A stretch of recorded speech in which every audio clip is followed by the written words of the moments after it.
Okay. So, hello everyone. We are live. Oh, hello everyone. Hello, Lauren. Not sure if we have everyone in the room yet. Maybe I'll give it a couple of seconds.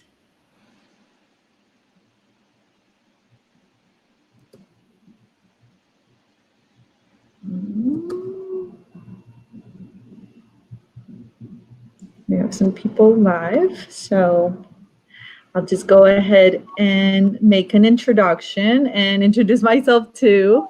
So again, hello everyone. Thanks for attending the Figureoutable Mindset Workshop based on the book Everything is Figureoutable by Marie Forleo. My name is Andrea Cicola, and on behalf of Latinista, welcome everyone. For those of you who aren't familiar with us, we are a national network of Latinas and women of color invested in career development and leadership. Today's guest is Claudia Rojas, founder of Books Made Easy. Her passion and love for professional development and unique experiences in business literature drove her to start Books Made Easy, a company that specializes in professional and personal growth. So, Claudia, thank you so much for being here. I will pass it on to you so you can start with the workshop. Thank you. Appreciate the introduction, Andrea. Thank you so much. So, like Andrea mentioned, my name is Claudia Rojas, and I am the founder of Books Made Easy. So, just to give you guys a little bit about the background of our company, so we conduct workshops based on top-selling professional and self-help books and a manageable time commitment. And we also conduct one-on-one to help individuals create an actual growth plan to really expand on the teachings from each one of the books. So thank you for joining us today, and thank you, Latinista, for having me. Really appreciate your time. Okay, so the book that we're going to cover today is called Everything is Figureoutable by Marie Forleo. Now, this is one of my favorite books, and essentially because it's about being very positive, self-empowerment. It recognizes obstacles in life, but it also encourages us to succeed in life and defeat self-defeating tendencies in order to achieve our goals and dreams. And it does it in a very easy and light way. So this book is going to be our discussion today. My goal for today is for at the end of this workshop for each one of you to have the four main concepts, which are: one, how to free yourself of limiting beliefs; two, how to stop holding yourself back with excuses; three, how to use the power of language to your advantage and to achieve your goals; and four, how to recognize fear as a positive indicator. Now, our process today is we will discuss the four main concepts of the book. And after each concept, we're going to pause. I do have some handouts for you guys, which as you put your email down during the first exercise, I will get those out to all of you. And that way we can kind of work the concept of the book into your everyday life as we go. And then, of course, if you have any questions during any of it, please feel free to put them in the question box, and I will try to monitor the chat box as we go as well. Okay, so I will say, as we're going through the concepts of the book, just make sure you stay consistent with the concepts for at least 30 days.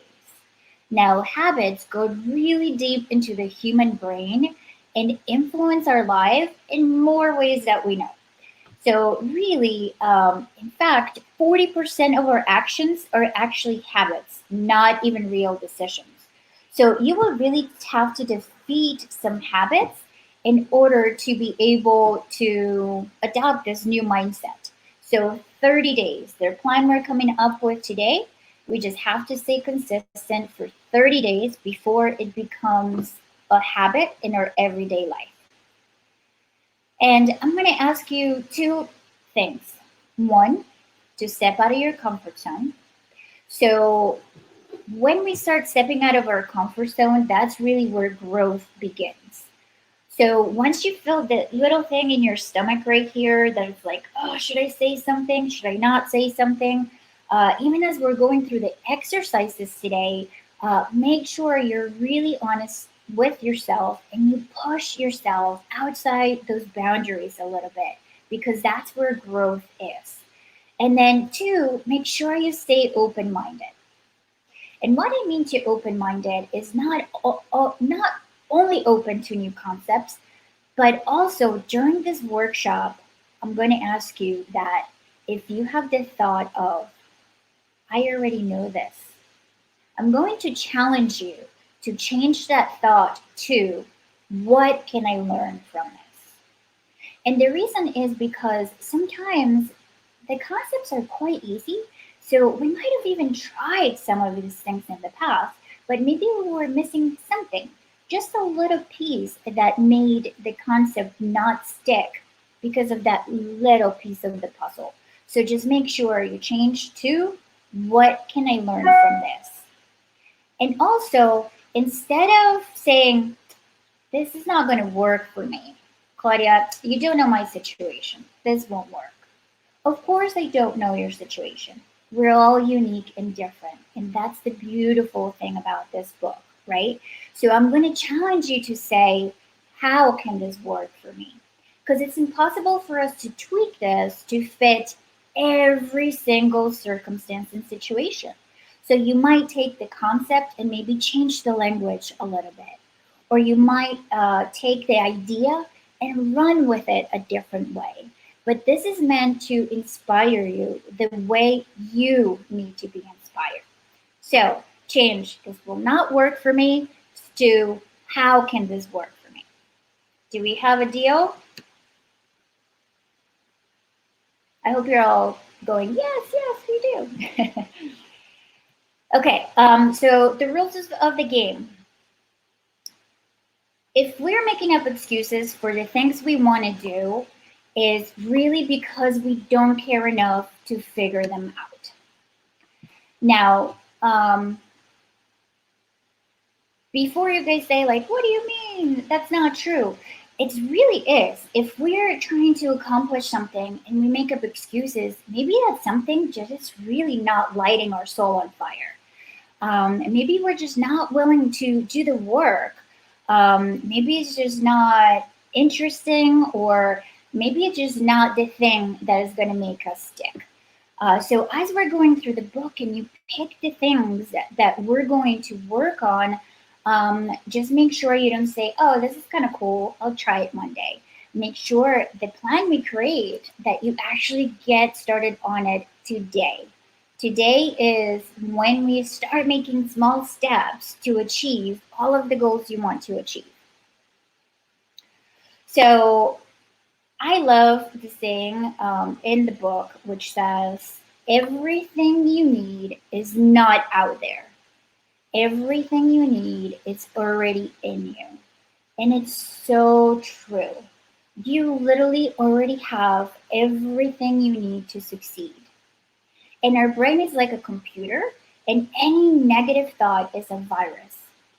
And everything is figureoutable is actually a mindset and a positive way of life. So in order to adopt that mindset, first we have to understand the fact that we really can't figure anything out. And first, we do have to understand that belief leads to thoughts, thoughts lead to feelings, feelings lead to behavior, and behavior leads to results. So first, let's start with belief. In order to solve a problem or achieve a dream, first you have to believe that you can. Because a belief is something you know with absolute certainty and that you decide is completely true. Now, research shows that if people believe and have the expectation, it literally changes our neurochemistry in our brain. We're capable of blocking pain or even creating illnesses. There was a study where they took a group of boys and gave them poison ivy, and they told some that it was poison ivy, others that it wasn't poison ivy. And what they found was that regardless of whether it was or not, the boys that they actually told was poison ivy ended up getting sick, even if it wasn't. There's another study also where they take somebody's hand and then they create and put a barrier. And then they put a fake hand in front of them. And then what they do is they touch their real hand and the fake hand at the same time as they're looking at the fake hand. They can't see their real hand. And what starts happening is then the brain starts registering the fake hand as the real hand. So after they do this for 3 minutes or so, after that, when they touch the fake hand, they actually feel it as if it was their own. When they poke the hand, they feel the pain. When they poke the fake hand, the real hand, they don't feel pain. So think about the impact of that study, right? That your brain is able to disconnect your real hand because you believe and you expect. Where somebody is literally in front of you touching a fake hand and you believe it's your own. So if that can happen, think about the possibilities of what we can accomplish with belief and expectation. Now, of course, every belief has a consequence. It can heal, it can harm, it can limit, it can liberate. And I don't know if you guys have heard the phrase, whether you think you can or you can't, you're right. And it's totally true. And you can achieve anything you want if you take consistent action, commitment, and are willing to do the hard work.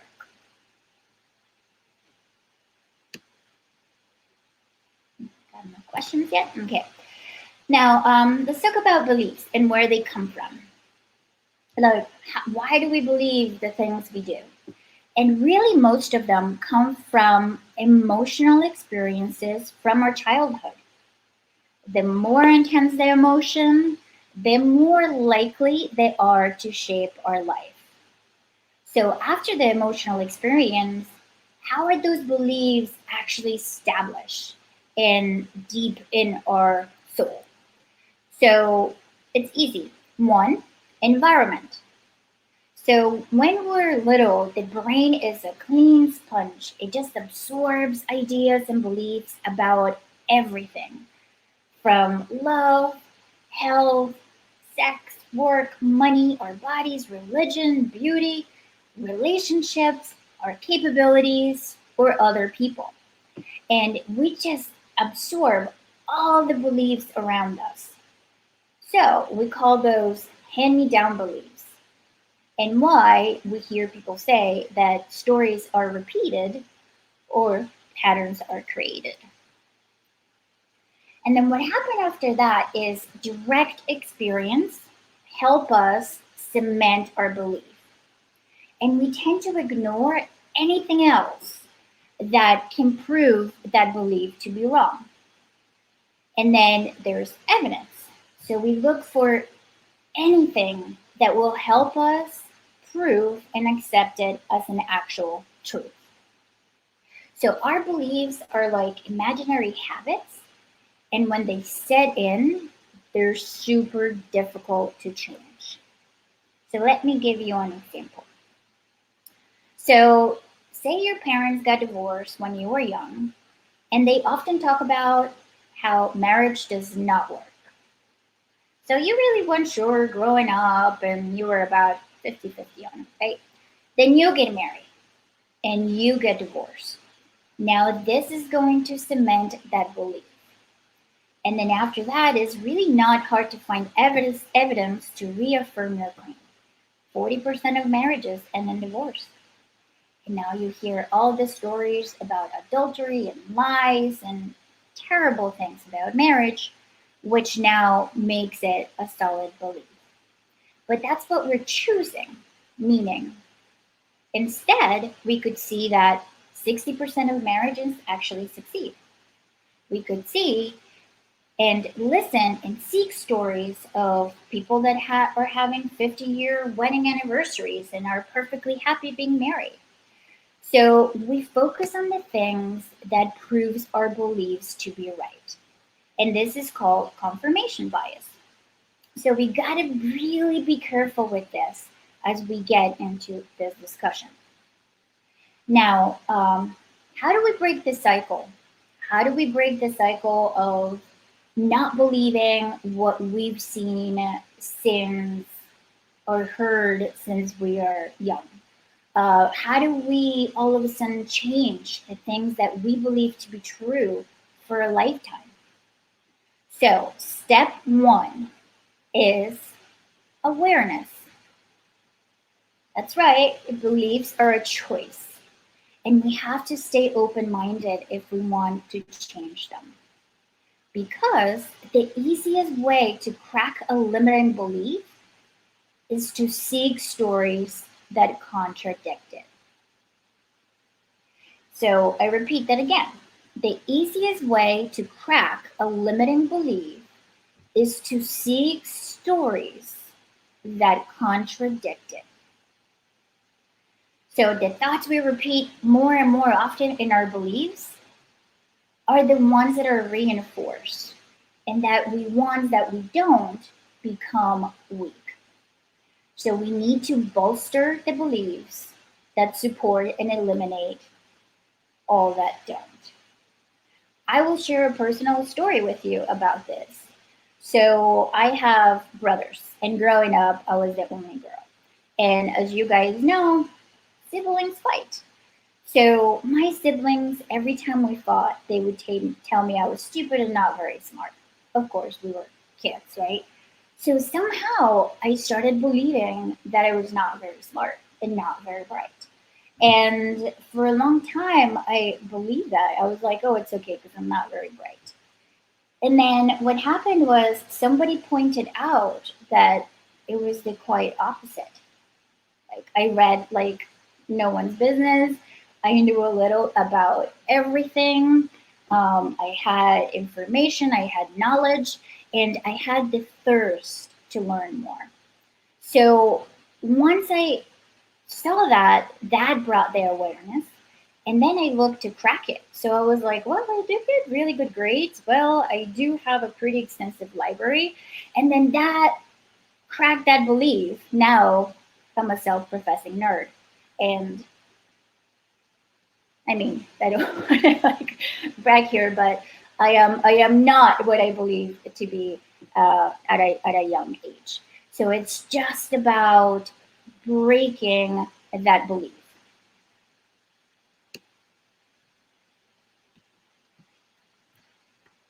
Okay, so you will find that adopting the mindset of anything is possible or everything is figureoutable will have a positive domino effect. And then we'll call this the keystone habit. And the reason is because we focus on one thing that is positive that just totally has trickling positive effects in other areas of our life. So this will become our keystone habit. And for it to become our keystone habit, repetition is key. So anytime we get a thought of, I can't do this, you're going to replace it with, yes, I can. Anytime you think, oh my gosh, what am I going to do? There's nothing to do. You got to remember anything is possible. Everything is figureoutable. You put it in your background, write it every morning, make it as part of your affirmations, make it the screensaver on your phone or your computer. Everything really is figure-outable if you're in that mindset. Now we're going to get to exercise number 1. So I'm just going to quickly see who we have over here. Okay. So I'm going to go ahead and email you this, Lauren. So let me just close this. And then, so while you're getting it, let me just go over what the exercise number 1 will be. So first, you're going to write your answer to the following question. And you might already have these answers in your head, but the magic really happens when you put pen to paper. So first, what is it that you want to solve, change, or figure out? I'll repeat the question. What is it that you want to solve, change, or figure out? And you might have 1,000 things, but pick the most important change that you want to make right now. 2, second question is, what negative or limiting beliefs have stopped you from accomplishing this in the past? And what was your excuse? So I'll repeat the question. What negative or limiting beliefs have stopped you from accomplishing this in the past? And what was your excuse? 3, we're going to cross out that limiting belief, like scribble it like this and write not true to each one of those items. And I know it sounds silly, but it's super fun. Try it. And then after each limiting belief, you're going to write, this is not true because. Now you're going to argue the other side. You're going to be the attorney for the other side. And you're going to write all the reasons why that limiting belief is not true. And then I want you to imagine who you would be without the limiting belief. What would be different in your life?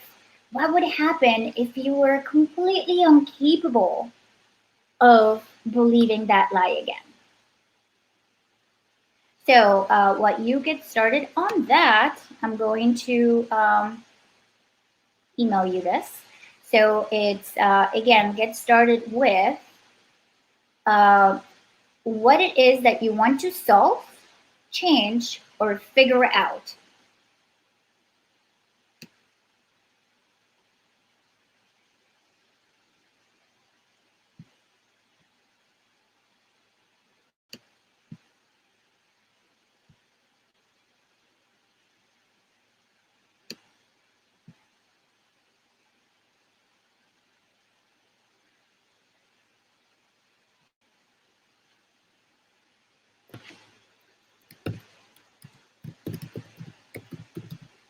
So for the people that are live right now, I'm emailing this to you.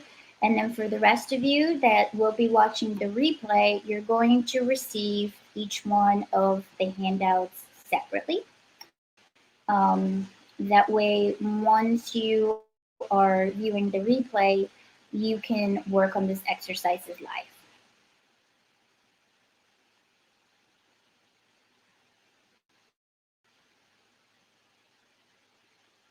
So for those of you with the replay, you should be working on your plan right now. And then Lauren, this is coming your way.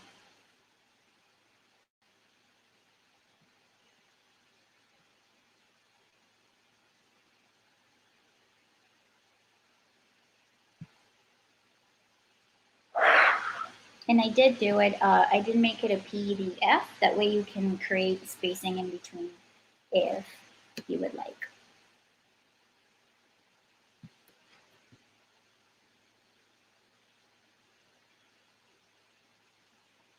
Okay, and just in case that you haven't received, so the second question is, what negative or limiting belief has stopped you from accomplishing this goal in the past, and what was your excuse?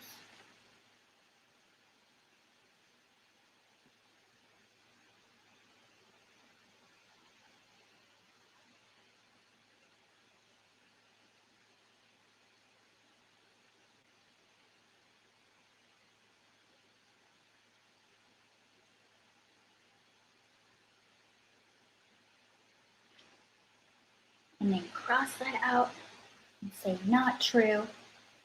And then you're going to say why that was not true. Make a good case.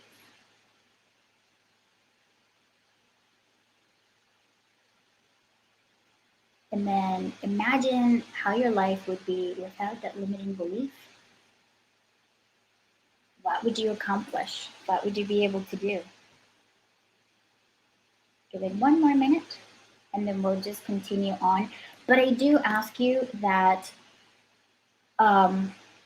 you really do the exercises as we go, because it's going to be way more impactful if you leave today having this all completed. So Lauren, if you could just let me know when you receive the handout, that would be great.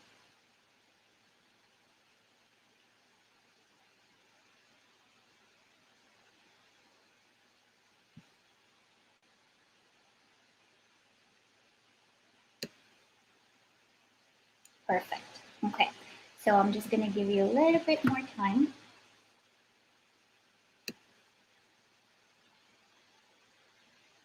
I'm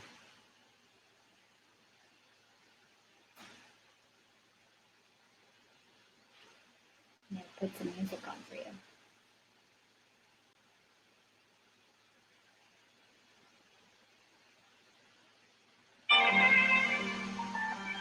Well, that's another.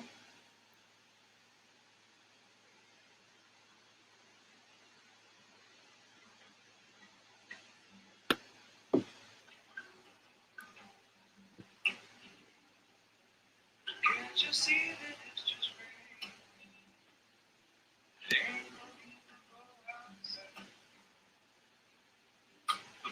Carabelle, I see your email here, so I'm going to send this to you right now. And so the first question is, so you can start working on this. What is it that you want to solve, change, or figure out?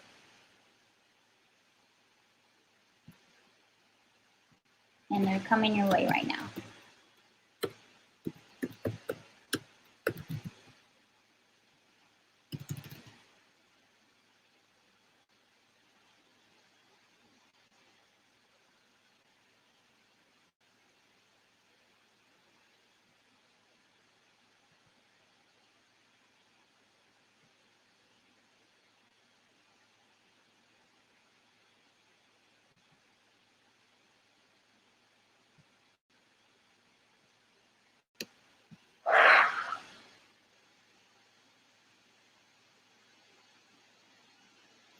Lauren, it is absolutely normal to be emotional through this exercise. I know I was, and I actually discovered a lot of things about myself that I didn't even know were there. So just know I'm giving you a virtual hug, and the fact that you're emotional means that you're really taking the time to do this the right way.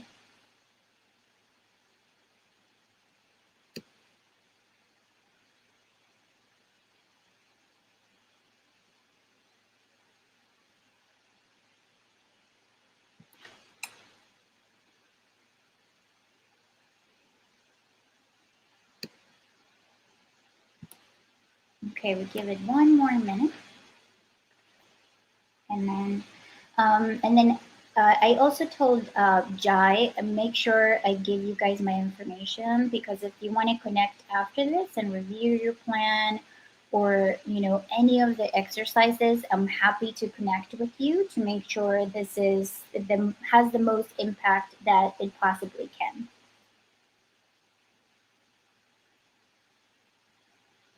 Okay, so let's continue. So our next section is eliminating excuses. Now, the worst lies are those little lies that we tell ourselves. And no matter what we're trying to accomplish, sometimes the biggest barriers are in our own minds. The little lies that we tell ourselves ultimately limit who we are and what we can accomplish. Now, some examples of those might be, I want to exercise, but I have too much work. My finances are a mess and I just can't get ahead. And it's easy for us to say those things to create a comfort zone around not achieving the things that we want to achieve. When in reality, if there is really something we want to do, the excuses have to go. So it's time to call ourselves out and tell ourselves that we can do things. We can do anything we want. So we're going to start by looking at the language that blurs the ability to be honest with ourselves. It's the phrase can't. Meaning, how many times have we say, I want to do that, but I can't find the time, can't leave my job, can't find the money. And the list goes on and on and on and on of the things that we want to do but can't, or we want to accomplish but can't. So here's the wonderful part about that. Can't really means won't. You really don't want to. Maybe you don't want to do the work, take the risk, or be uncomfortable. So let's think about that, because I know you guys are probably being mad at me going, we do want to, there's just other things. So let's just think about the possibility that maybe that what you think you want, you don't really want enough for you to find a way. Because when we use the word can, we actually become victims of the circumstances. But if we replace can't with won't, it gives us full control. And we will have and really behave more powerfully because we own everything about our life. Won't gives you full control of how you spend your time, how you spend your resources, and what you do and won't do. Now, I do understand there are external situations that definitely could affect us and that could definitely affect the outcome. However, you've heard the phrase or saying, life is 10% of what happens to us and 90% about how we react to it. So if we really want to find justification for our lack of results, we cannot utilize excuses. So right now, with all I've said, you're probably one of two. So you know that excuses gives us a disservice and that there are just little lies we tell ourselves that hold us back. Or two, you're like, okay, Claudia, this makes sense, but how am I going to do with whatever obstacle is holding you back? So let's talk about the three things that are most common. And what I ask, if one of these things is not the thing that is holding you back, think about how the discussion could help you in the area that is holding you back. So the first thing is lack of time. The second thing is money. And the third thing is not knowing how to. So let's address each one of them. So don't have time. We all have 24 hours in a day, and only we can decide how we spend that time. So let's not allow ourselves to utilize or fall into the I don't have time trap, because it's so easy to fall into it. And understand that if it is important enough, you will make the time. If not, we will make an excuse. Remember, you don't have to do anything in life. Everything you do, you choose. Of course, there are consequences to those choices, but we choose all of it. I don't know if you guys have experience where you do have a lot of work and maybe your friend's like, oh, let's go out to dinner. And you're like, I absolutely can. I don't have time. And then all of a sudden on your way home, like something happens and your niece has, recital, or your friend has tickets to your favorite concert. Something happens and you're like, oh, I have to do it. I'll figure it out. And you go to the event. You still have to work. The things you had to do are still there, but you choose to make it a priority. So I have this saying, it's not about having time. It's about making time. Sometimes it's even about freeing up time. Sometimes we have to say no to certain things or say no to some people or upset some people, but we are entitled to free up time for whatever is important to us and meaningful to us.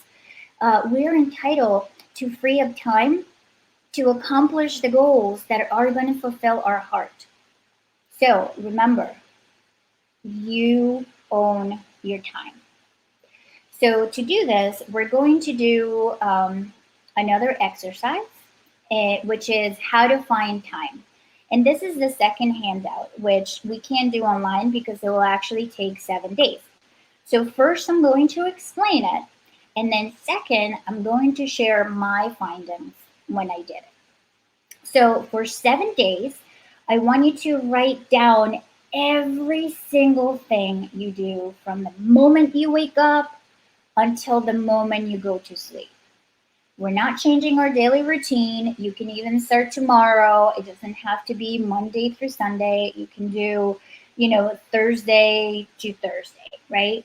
And be completely honest. Don't fudge the times or the activities at all. And if you do, you're doing a disservice to the activity. And write everything down. Like 2 minutes I spend throwing a ball to Fluffy. 2 minutes I spend getting a glass of water. 20 minutes I spend brushing my hair.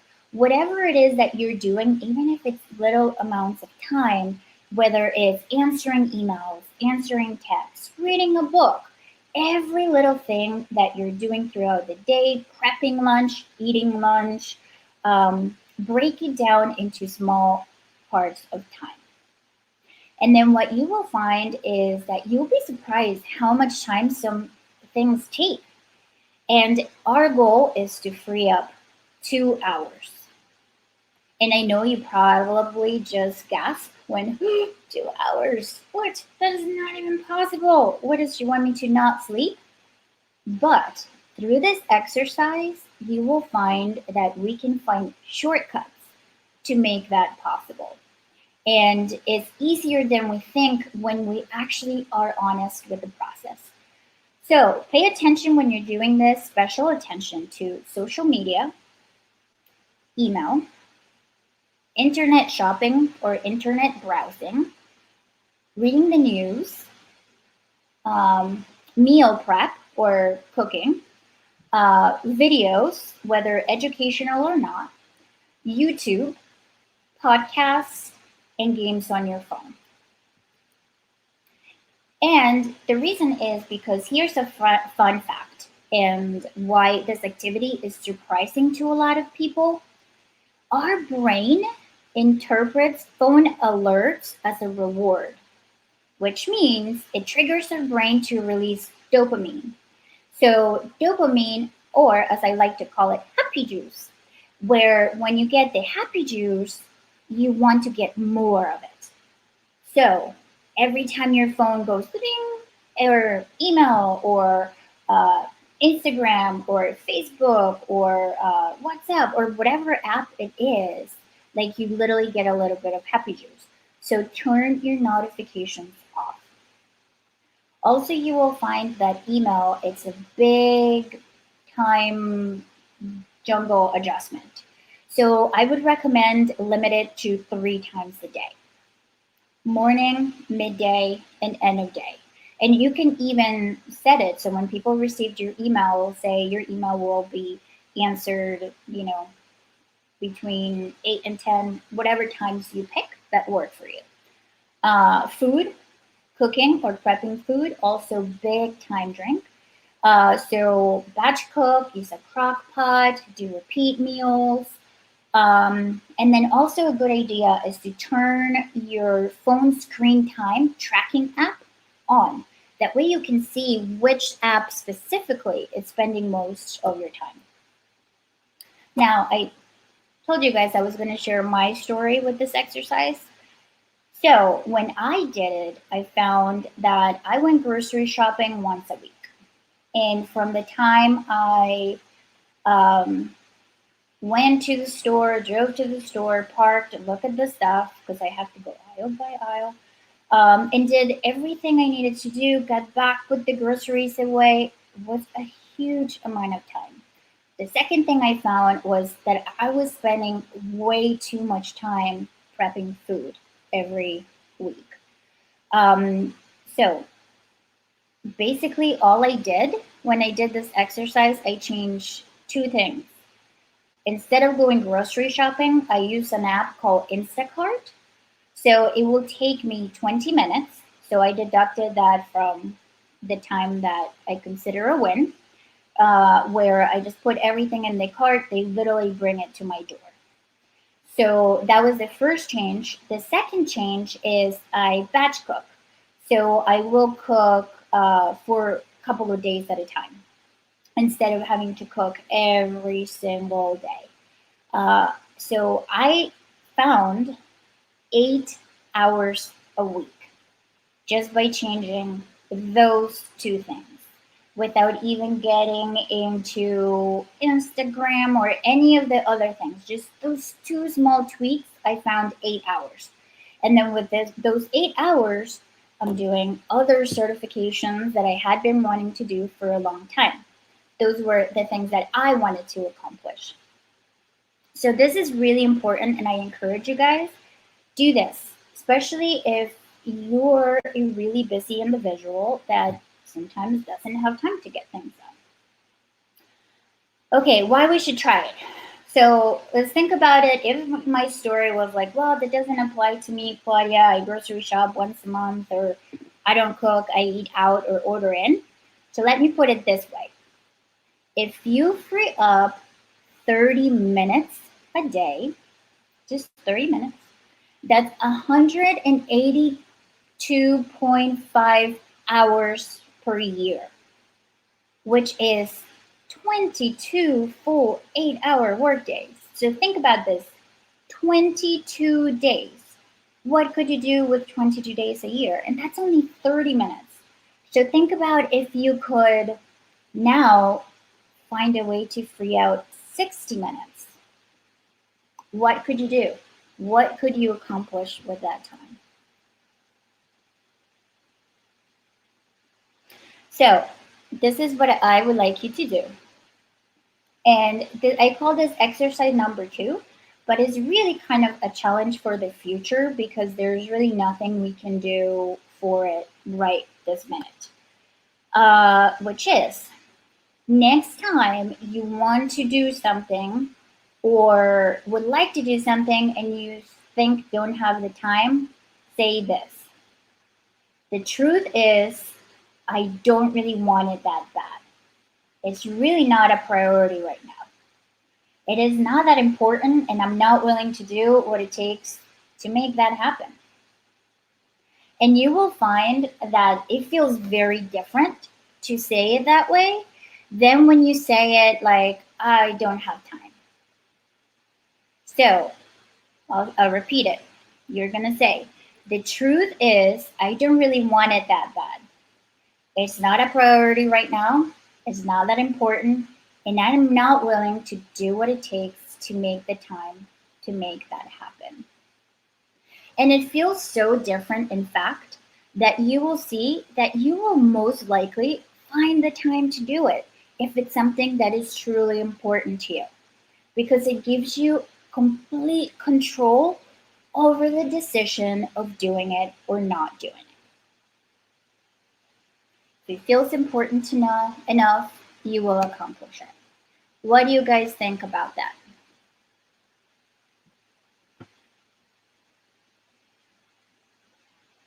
So feel free to type on the notes. And for you guys watching the replay, you can still type in the notes as they will come up at the different times.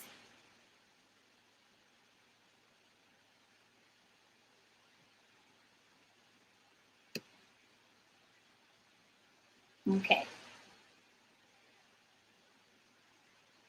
Okay, so he says, yes, it's all about accountability. Yes, 100% if you want to do it.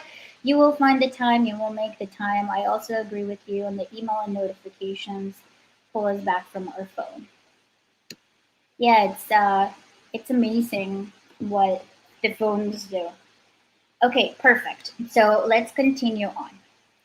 And I hope you both are up for the challenge and you do say this. Maybe you can write it on a sticky note and put it somewhere. Okay, so let's talk about fear. So we said time was one of the things that hold us back. Fear might be another thing that holds us back. So fear, in fact, can be paralyzing. But we would have to be grateful for fear, because if not, honestly, we would probably be dead. But today we're talking about the fear that keeps us from achieving success. So why does fear paralyze some people? Mostly because they fear failure, fear disappointing others, or they fear the unknown. But if we change our mindset and realize that fear is not the enemy, but wanting to stop fear is. Meaning, some things should be scary, and we should use it as a sign. Fear is kind of the GPS of our soul. So if we change our mind around fear and make it as a sign of opportunity for growth and positive things coming our way, it will completely change the way we react to it. So I always say the best antidote to fear is taking action. And here's how. Okay, and this is one of the exercises we have. So think of an idea that fear has preventing you from pursuing. Then for me was actually leaving my very comfortable corporate career that I was in for a long time and starting my own business, right? Then thinking about the absolutely worst case scenario and what could actually happen if you pursue that idea, like worst case scenario. So for me, I was like, oh my gosh, I fail and I end up broke and I end up homeless and, all sorts of crazy things. So it actually held me back for a long time. And then now let's rate each scenario. We're going to use 1 for not very likely to happen, and 10 for, okay, this is almost an absolute guarantee that this will actually happen.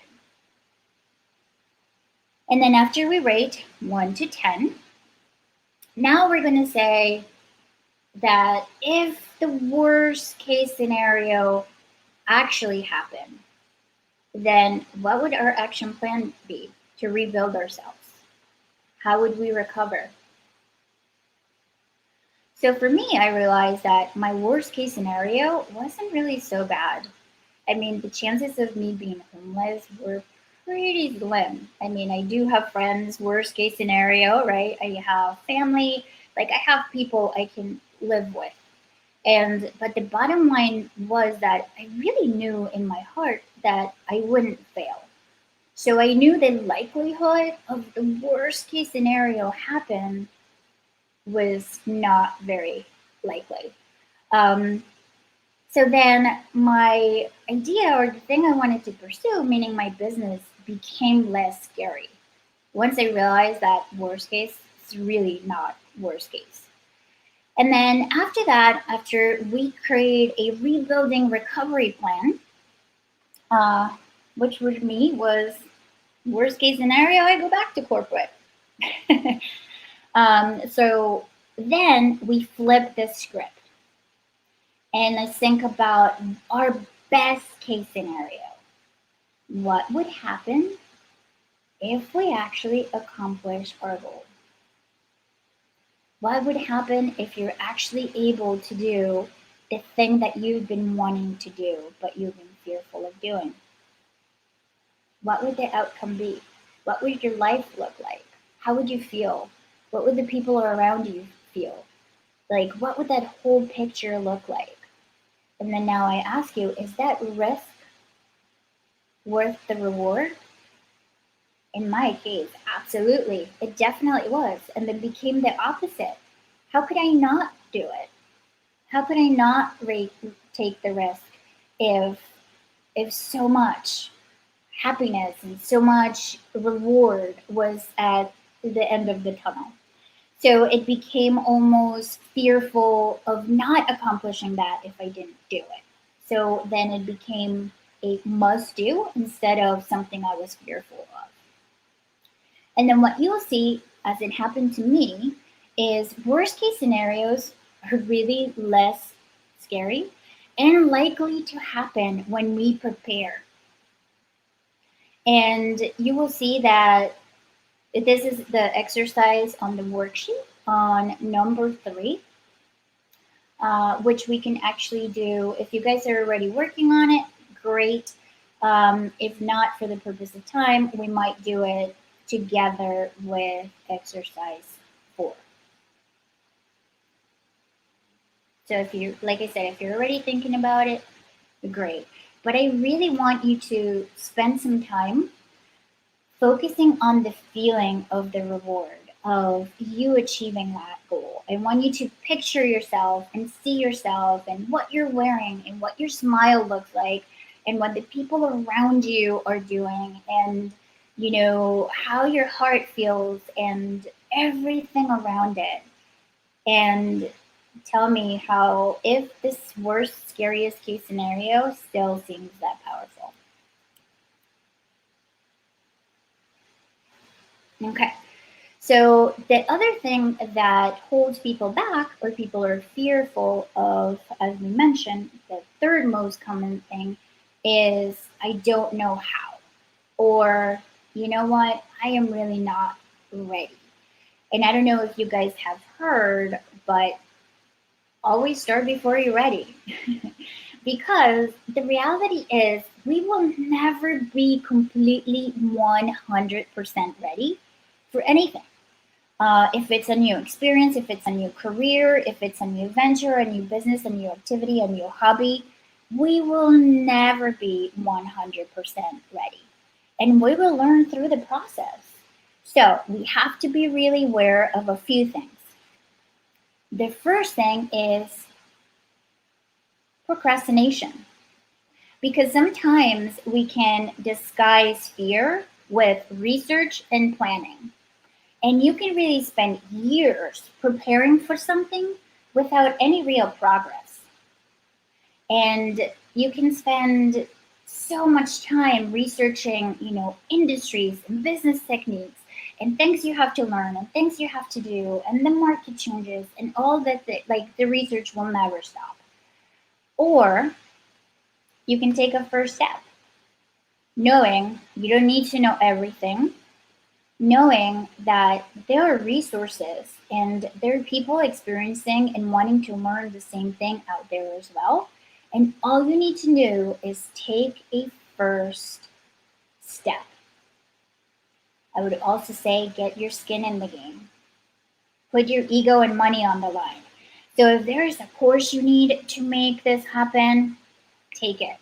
If telling your family and friends that you're going to do this, or announcing it in Instagram or Facebook and social media and saying this is what I'm going to do, is going to give your ego the accountability it needs to complete this, do it. If you have, like materials you need to buy the first batch, because value the growth you will receive through all that experience. And also know that, hey, you guys are part of Latinista, right? Think about all the women even you have at your disposal to help you through any business or personal venture you might have. All you have to do is talk to one of us and say, hey, do you know somebody that can help me with A, B? I mean, you have a support system already built around you that can help you succeed. So all you need to do is take step one. And as we take step one, we're looking for progress, not perfection. And this is why this is important. So we're all different in very particular ways, right? And sometimes fear of not being perfect keeps you from taking action. So, for example, I have a very good friend that wanted to write an article about something she was extremely passionate about. But her fear of writing and have it not be grammatically correct uh, would prevent her and hold her back, and she was not able to complete it at all. So she was stuck wanting to do this in her heart, and then paralyzing and basically having a panic attack every time I would suggest she sit down and do it. And so, Lauren, I'm happy to see that you say progress, not perfection, has been your professional motto for years, because that is really the recipe for happiness. So I was telling you, my friend, like, for years was so worried about it, until I just said, you don't have to do a final draft. Start with a rough draft. Just put ideas on paper. Nobody's going to see it. Only you're going to see it. It will allow you to organize your thoughts. And then once she started, she realized that it really wasn't as scary as she thought.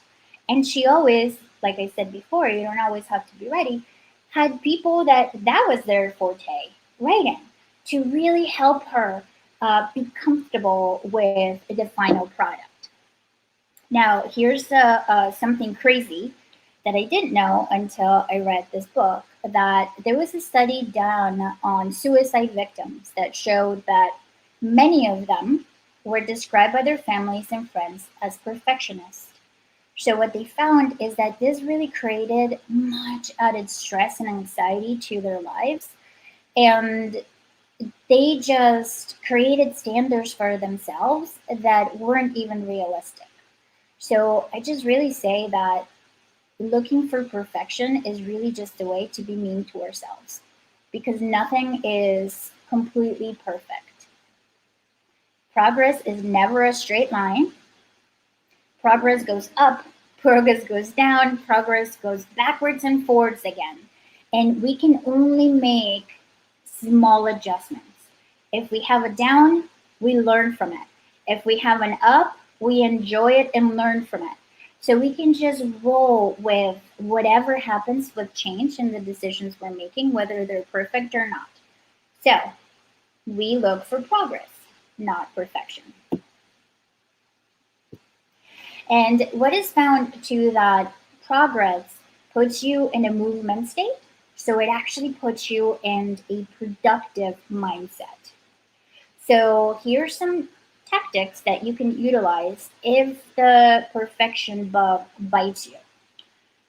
So one, make sure you have a plan to take small steps. It's kind of like goal setting, where you don't want to have a goal so big that it looks unattainable. You want to take that plan or that final perfect product that you're seeking and break it down into tiny small steps, tiny ones. And then as you're achieving each one, I make the rule of ignoring the drama, because perfection loves drama. And remember, each step is progress and it gets you closer and closer to your goal. Plan ahead for any problems and know how you would pivot if you encounter them. Ask yourself, what would my next move be? How could I make progress from this? I encountered this setback. How do I recover? How do I completely pivot to doing something different? I know a lot of people through COVID have been doing this, right? So, like reinventing, pivoting, and finding different ways of doing the same things they've been doing, whether it's business, life, parenting, you know, living with a partner. Everything has kind of changed, and everybody has kind of changed through adjust to the times. So, this is the same. Okay, so let's get to exercise number 4. Now, when it comes to your dream or project, is there anything that's stopping you because you're not willing to accept anything besides perfection? And 2, what would you be able to accomplish if you focus on small steps of progress instead of perfection? 3, write a list of challenges or obstacles that could prevent you from achieving progress and find solutions in advance. And this is the part that it's most important right now is 5 small things that we can do today to move our project ahead. And then we're going to pick one, just one small tiny thing that we can do to move our project ahead today. So if, like I know, Lauren, you said you've already been doing progress, not perfection, which is awesome. So for you, you're just going to pick one thing that you're going to do to move the project that you talked about at the beginning, right? What is one thing that you can do to move that ahead or accomplish that goal? Or what tiny step you can actually make today, Wednesday, July 8th at 3:40 after we're off this webinar. And I want commitment in your heart that you will stick to that step. Whether that is making a phone call, looking something up, reading something, talking to somebody, setting an appointment, whether that is updating your resume, whatever it is that you are looking to do, that's what we want to do today.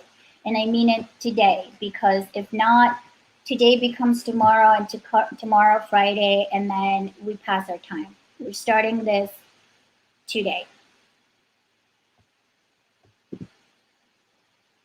Commitment in your heart. That's where commitment happens. And I'm going to give you guys a couple of minutes to do that part. And like I said, the main part that I want us to really live is that one small step that we are compromised to absolutely 100% do today.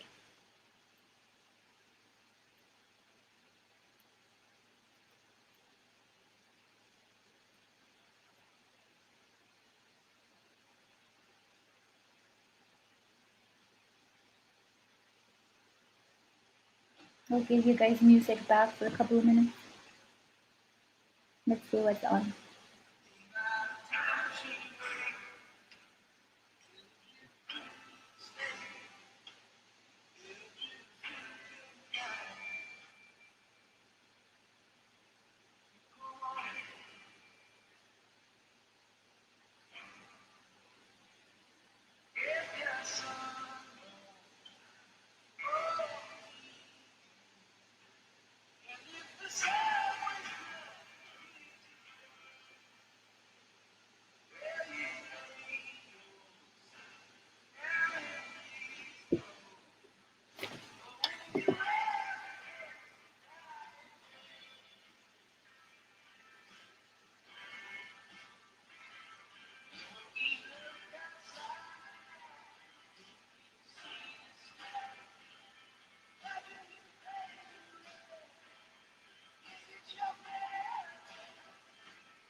Okay, and if you guys want me to keep you accountable, feel free. You have my email now. So feel free to email me your item that you're going to 100% do today, and I'll make sure to keep you accountable and moving forward with your goal that you're looking to accomplish. Okay, so let's continue on. So the last thing people are afraid of is rejection. But unfortunately, sometimes rejection is part of winning. So the question is, how do we prepare our soul and our hearts and ourselves for the rejection piece? And some industries have more rejection than others, right? So, for example, one story I loved, which I had no idea, was did you guys know Stephen King, who is now author, in uh, movies? I mean, he was so poor. He lived in a trailer with his wife, and they didn't have any money. They had to borrow clothing to get married because they couldn't afford like a nice shirt and a nice dress, not even a wedding dress, just like a simple dress. So they had to borrow clothes. They lived in a trailer. When he wrote the first book, it got rejected 60 times. 60. And he just kept going and he kept trying until finally something broke through. So imagine having a project that is your heart, that you pour everything you have, that is your hope, and you're rejected 60 times. That's a lot. So, how do we prepare ourselves for it, right? So, I think the first step is realizing that not all rejection is created equal. And what I mean by that is that some rejection is meant to empower and encourage change. Other is meant to tear down and destroy. And you say, what do you mean, Claudia, tear down and destroy? And I'll just say it this way: haters are gonna hate. And sometimes we deal with people that are haters and they're just looking for ways to tear other people down. So here are some tactics that we can practice when we're feeling judged or when we're feeling rejected, to see or prepare ourselves and our hearts to move forward. So I say, first thing, always consider the source, because most hurtful critics are normally insecure and unfulfilled. Like, I never met a really amazing, successful, secure individual that was looking to tear others down. Maybe direct, but always with tact to empower others to continue trying. Now, and then after you do that, remember that it's easier to attack creation, right? And it's easy to attack the work of others and a lot more difficult to actually perform or create something new. So look at the person criticizing you. And is that a body of work you respect? Is that an individual that you would want your children or nieces or nephews or siblings sitting down with for advice? And are they somebody you genuinely admire? If the answer is no, then absolutely do not take their opinion to heart. Feel sad for them, not mad. Think about how miserable someone's life have to be to try to tear someone down. And when somebody's looking to tear somebody down, it's really broadcasting that they have no emotional intelligence, no compassion, too much time on their hands. Maybe they're starved for attention. And really, don't let their intentions attack the shape of your creations.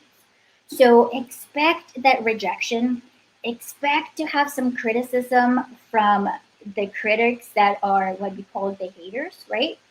And just say, okay, great, and let that roll off your back and wait for the real critics, for the people that are giving you a rejection to empower you and to launch you forward farther.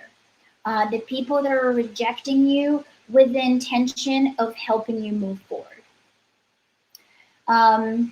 And even if you're mad as you're experiencing or encountering rejection, but individuals that don't have the best intentions, remember never to reply when you're angry or emotional or even drinking. So kind of make that your golden rule.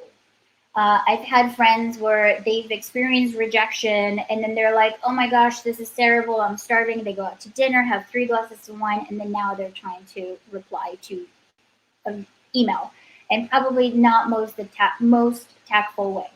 So make sure you take the time and reply when you're not longer angry or emotional, right? And always be polite because you're better than they are. And they can't help who they are, but you can help who you are. So by you lowering your standards, you're really only hurting yourself and hurting the person you are. So you be you regardless of who they are. And once you make that choice to be you and be kind and be however you are, instead of what they push you to be, it becomes freeing and their rejection kind of rolls off.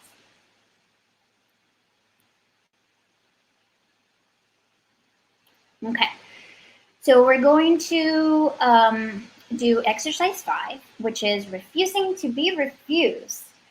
So think about your path and think about if you have been refused to one of your dreams. What did you do?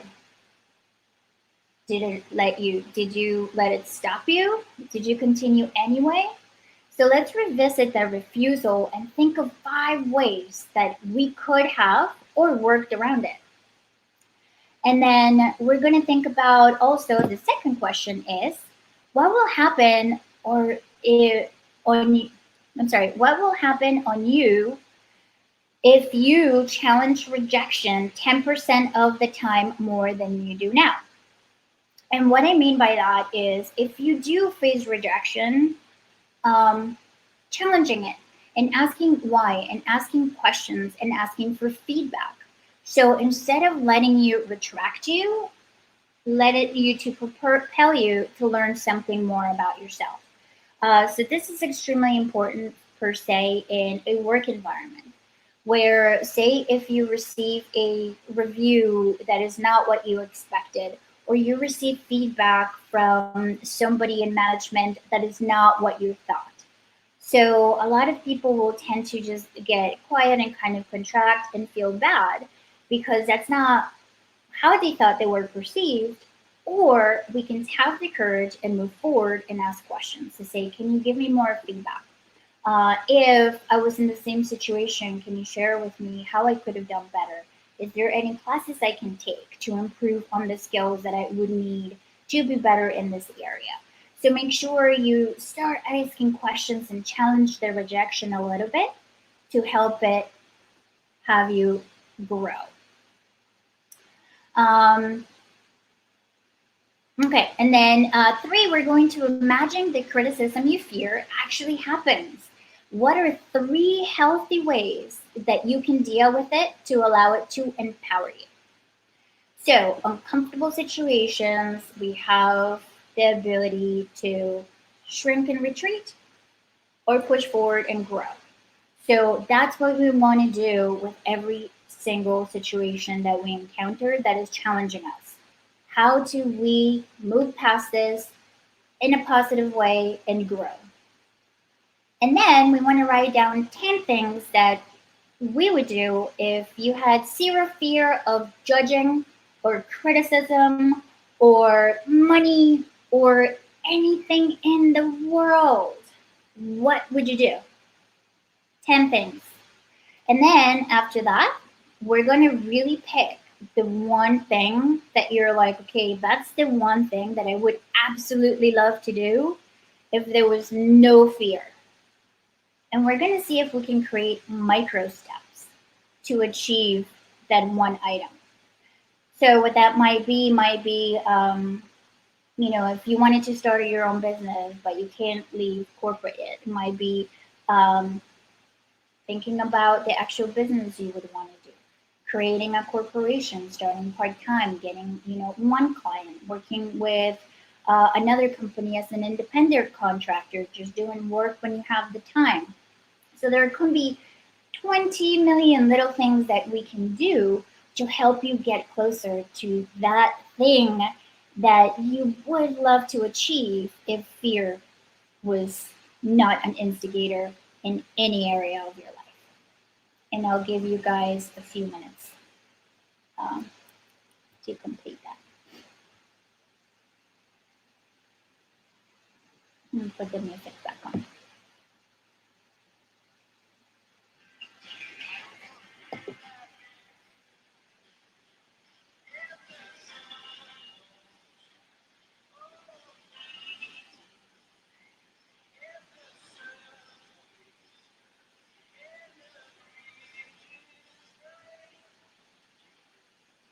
And as you guys complete that, I just share a couple of stories for you. So I always love stories of how people just overcome incredible things, right? Like how you hear about Hamilton, the girl that lost her arm in a shark attack.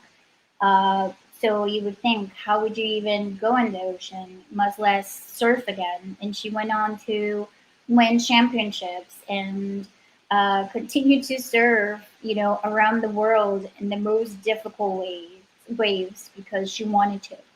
Or J.K. Rowling, how she was in her last penny, didn't even have a way to type her book, so she had to do it in a type it manually. Got rejected 18 times and still found a way to succeed.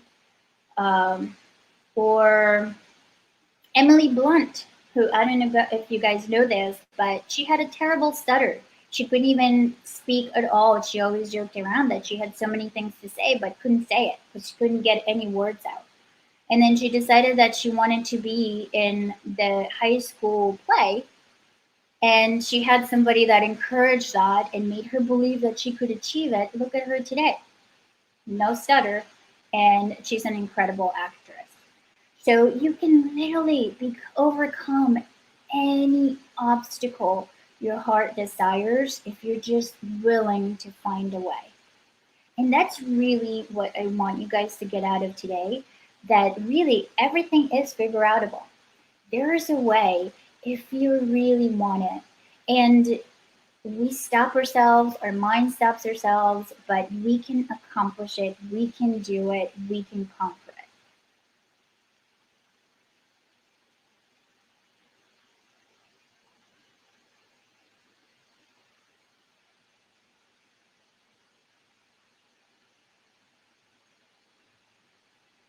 I'll give you guys one more minute.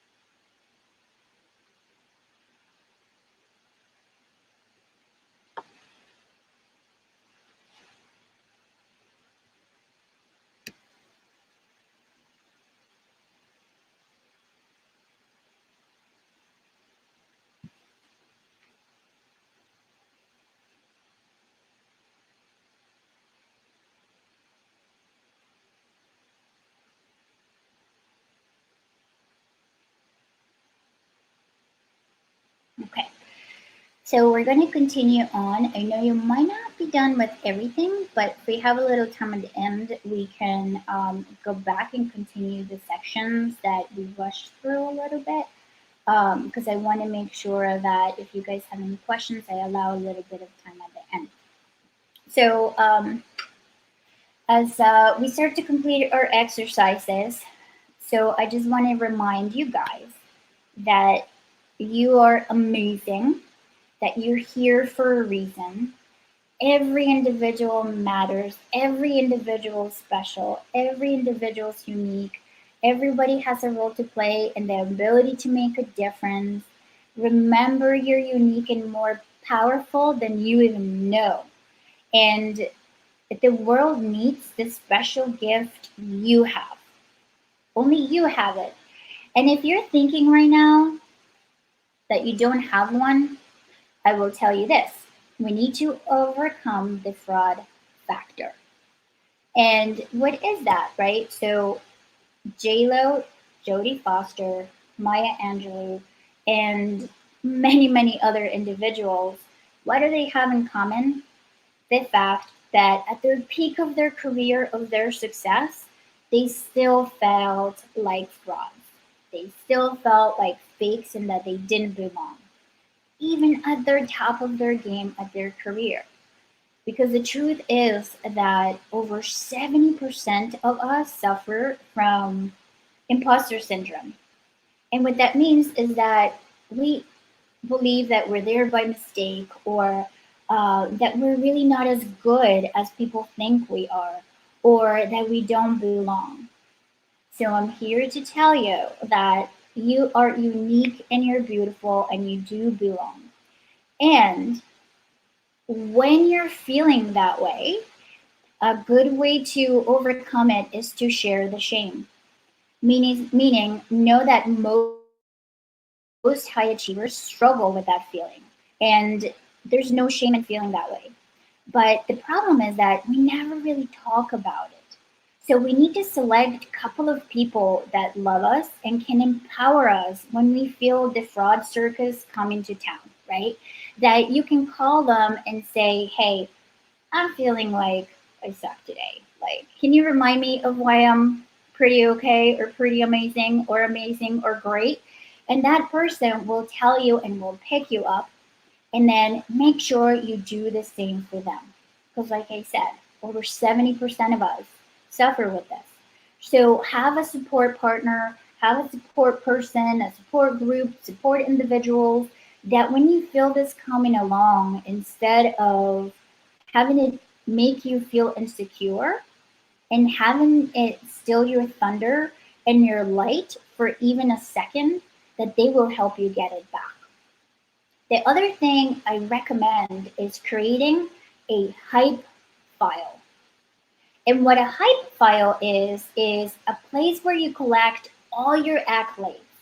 So all your stars and kudos and happy faces and letters that say nice things about you, all the thank you cards you received, all the emails you received, any client email that was saying how amazing you are, anything that is positive that you have received, put it in a place and have it that be your hype file.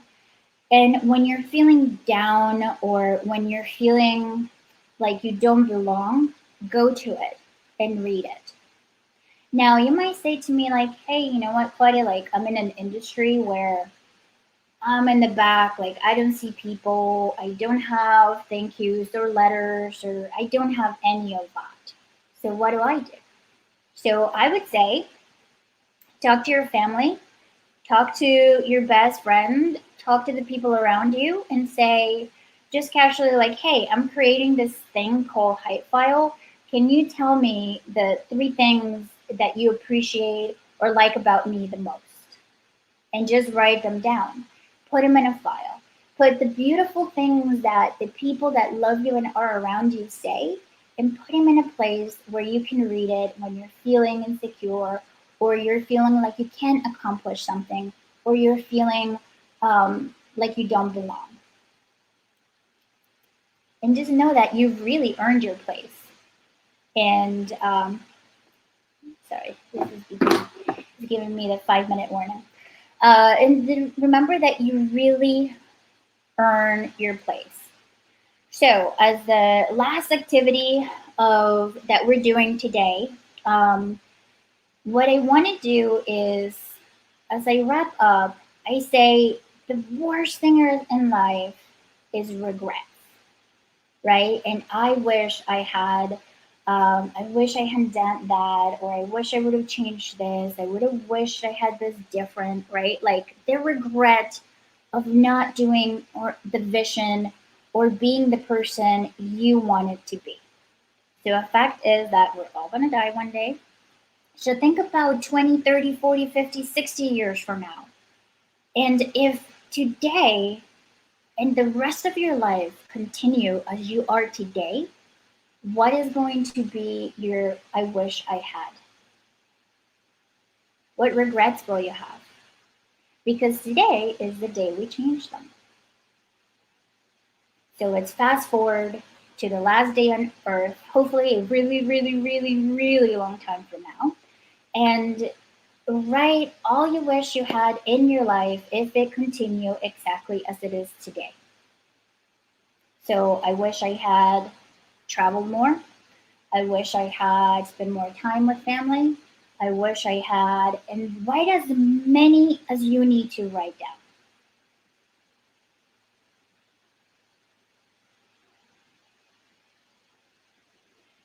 And after we're done with that, I'm going to guide you through our final activity, which is not going to take place right now because it's going to take you a little bit of time and quiet time and just being in the right mindset. But I'm going to guide you through it. And what you're going to do is you're going to write a letter to yourself now from future you. So, you in 50 years from now to yourself today. And when you write this, don't pay attention of the grammar or the structure or the handwriting or the paper or any of the noise around the activity, right? All we want you to do is to everything that is deep in your heart for it to come out, right? So just sit and write what yourself today, what you would tell yourself today, right? And write everything down, everything that comes to mind, and just keep scribbling for 10 to 15 minutes. If you can, play your favorite music, light a candle, make it so it's an environment of peace and really for you to be able to get what is in your heart, right? And then from there, after you're done, after you feel like you've written what you want to write, you're going to put the letter away for at least an hour. And you're just going to let it sit there. And the letter you're going to start with, dear, your name, right? I will love you to know that, and whatever it is, right? And you're going to read this letter, and it's going to give you some insight into the things that worry you right now that are not really so important. The things that are important and maybe you're not paying attention to. It's also going to give you an insight of the person you hope you become and the things that you hope to achieve. And then from there, we can create a plan. From there, we can take all the wish I had and make it into a reality and make it part of your plan in what you live and what you're doing today. So, as my final thoughts for today, I really hope you spend some time finishing all the exercises and really making some positive changes today. Don't procrastinate. Remember, if you want to change the world, change starts with you. So if you want more support, give more support. If you want more love, give more love. If you want more appreciation, appreciate others. And then just remember to be good to yourself and that you're amazing, that you do belong, and that you can achieve anything you want. You can have the world and you deserve it and you can have it. It starts with small steps. And also just laugh, have fun, keep chasing your dreams, and the world needs you. So with that, I'm closing our chat for today. And thank you for joining me today. And I really hope this is impactful. And if you want any more advice, if you want me to look at what you've done, if you have any questions on the content, you have my email. Feel free to reach out to me. I would love to, help you and support you through this process. You're here today for a reason. And I'm here to support you in any way I can. So have a spectacular day and achieve everything you need to achieve. I'm here for you. Bye, everybody.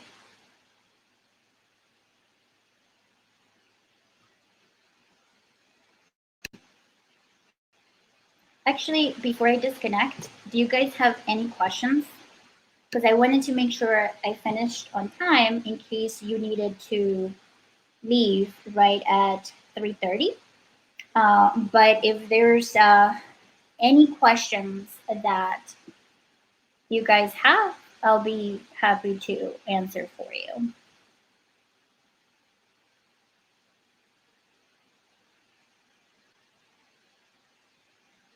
Okay.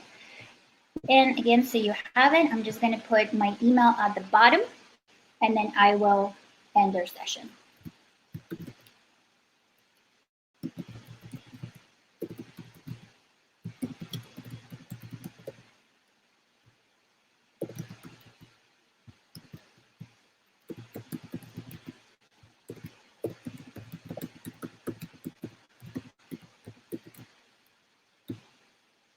Okay. There you go. Have a great day, everybody.